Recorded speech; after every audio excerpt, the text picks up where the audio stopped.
বিচ্ছিন্নভাবে যদি বলে অমুককে নির্বাচন করতে দেব না, আইন কি বলে? নির্বাচন কমিশন যদি তফসিল ঘোষণা করে সেই সময় পর্যন্ত যারা রেজিস্ট্রেশন বৈধ থাকবে তারা নির্বাচনে অংশগ্রহণ করতে পারবে, সেটা তো মাথায় রাখতে হবে। আমরা এখন বিভিন্নভাবে বিচ্ছিন্নভাবে কথা বলছি। কালকেও দেখলাম যে আওয়ামী লীগ এই দেশের নির্বাচন করতে পারবে না, করতে দেয়া হবে না, নিষিদ্ধ করা হবে।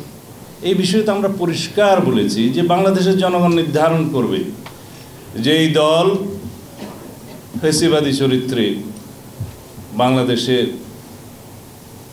গণহত্যা চালিয়েছে, মানবতা বিরোধী অপরাধের জন্য যেই দল দায়ী, যেই দলের নির্ধারিত সরকার দায়ী অনির্বাচিত হলেও, শেখ হাসিনা আওয়ামী লীগের সভানেত্রী হিসেবে প্রধানমন্ত্রিত্ব করেছেন অনির্বাচিত সরকারের, অবৈধ সরকার, তার সিদ্ধান্তে এবং আওয়ামী লীগের রাজনৈতিক সিদ্ধান্তে এই দেশে গণহত্যা এবং মানবতা বিরোধী অপরাধ হয়েছে।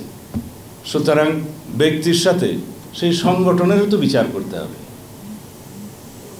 যারা দায়ী সেই সমস্ত ব্যক্তির বিরুদ্ধে, সাবেক অবৈধ প্রধানমন্ত্রী সহ সবার বিরুদ্ধে এই আন্তর্জাতিক অপরাধ ট্রাইব্যুনালে এবং অন্যান্য আদালতে মামলা হয়েছে, বিচার হবে, বিচার নিশ্চিত করতে হবে। কিন্তু সংগঠন হিসাবে একটি রাজনৈতিক দলের সংগঠনের বিচার করার প্রভিশন আর্টিকেল 47-এ আছে বাংলাদেশের বর্তমান কনস্টিটিউশনে। যেহেতু এখনও কনস্টিটিউশন এটা জীবিত এবং এই কনস্টিটিউশন অনুসারে এই সরকার পরিচালিত হচ্ছে এবং শপথ নিয়েছে বৈধ সরকার হিসেবে।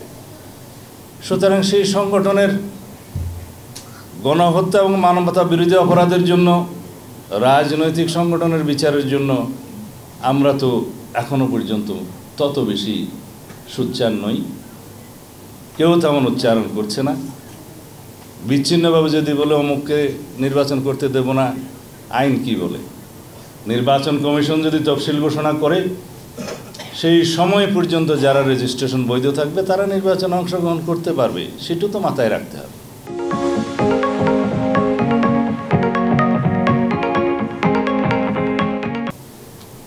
আপনারা শুনেছেন সংগঠন হিসেবে বিচারের জন্য আন্তর্জাতিক অপরাধ ট্রাইব্যুনালের আইনে এটি সংশোধনী আনার কথা ছিল, based on the constitutional provision 47 article.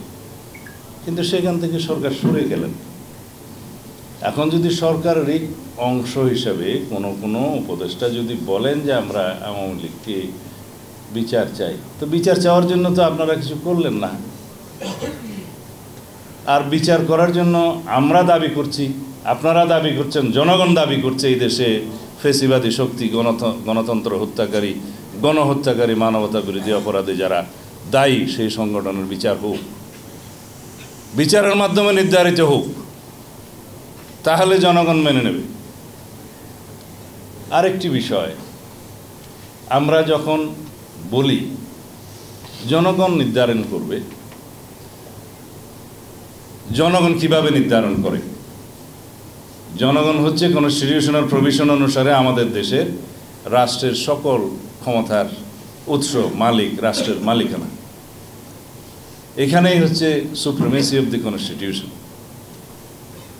সেই মালিকানা তারা প্রয়োগ করে তাদের প্রতিনিধি নির্বাচনের মধ্য দিয়ে।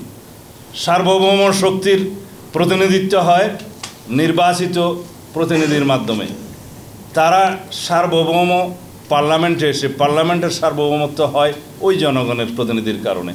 সেখানে তারা সার্বভৌমত্বের কথা বলে এবং ওইটাই একমাত্র হাউস যেখানে যা কিছুই আপনি আলোচনা করেন আদালতে বিচার করা যায় না, মামলা দায়ের করা যায় না। এটা সার্বভৌমত্বের বহিঃপ্রকাশের জায়গা। সুতরাং জনগণ নির্ধারণ করবে তো সেই পার্লামেন্টের মধ্য দিয়ে, সেই সার্বভৌম জায়গার মধ্য দিয়ে। তো সেই সার্বভৌমত্বের প্রতিনিধিত্বের নির্বাচনের ব্যবস্থাটা আগে করুন, সেখানে সব আলোচনা হবে। সমস্ত সরকারের সমস্ত সংস্কার কমিশনের রিপোর্টগুলো, যে সমস্ত রিপোর্টগুলো ঐক্যমত হবে সকল সংশ্লিষ্ট স্টেক হোল্ডারদের মধ্যে আলোচনার মধ্য দিয়ে, রাজনৈতিক দলসমূহ এবং গণতান্ত্রিক অন্যান্য সামাজিক শক্তি সহ বিশেষজ্ঞ সহ যারা একমত পোষণ করবেন, সেই সংস্কার প্রস্তাবগুলো বাস্তবায়নে তো কোনো বাধা নেই। কিন্তু সেই সংস্কার প্রস্তাবগুলো, সেই সুপারিশগুলো বাস্তবায়নের জন্য ফোরাম কি? একমাত্র উপযুক্ত ফোরাম হচ্ছে সেই সার্বভৌম প্রতিনিধিত্বকারী সংসদ।